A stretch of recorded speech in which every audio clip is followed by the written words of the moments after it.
ఇంటి పన్ను గురించి ఈ అబ్బాయి అడిగిన ప్రశ్నకు తండ్రి చెప్పిన సమాధానం వింటే మీరు షాక్ అవుతారు.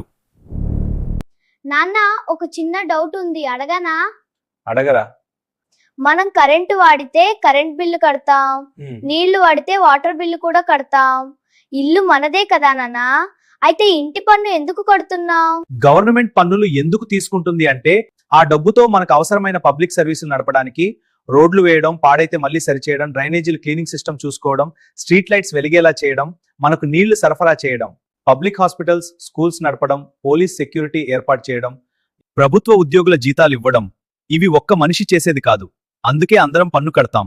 ఆ డబ్బుతో గవర్నమెంట్ ఇవన్నీ నిర్వహిస్తుంది. సరే నాన్న, మనము పన్ను కడుతున్నాం కదా, మన ఇంటికి కూడా ఇన్సూరెన్స్ లాగా సపోర్ట్ ఇవ్వచ్చు కదా. అది మనలాంటి మిడిల్ క్లాస్ వాళ్ళకి పెద్ద భరోసా అవుతుంది. ఆ పని ఎందుకు చేయడం లేదు నాన్న?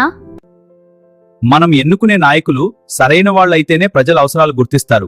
డబ్బుకి మందుకు ఓటు నమ్మేస్తే, అర్హత లేని వాళ్ళ నాయకులుగా ఎన్నుకుంటే మనకి ఎలాంటి మంచి జరగదు. జనం కోసం ఆలోచించే నాయకులు రావాలి. ఇంటి ఇన్సూరెన్స్ అనే ఆలోచన చాలా గొప్పది. మనలాంటి మిడిల్ క్లాస్ వాళ్ళకి అది ఒక పెద్ద భరోసా అవుతుంది. గవర్నమెంట్ కి అండగా మనం ఉండాలి. మనకు కొండంత భరోసాగా గవర్నమెంట్ ఉండాలి. అప్పుడే దేశం బాగుపడుతుంది.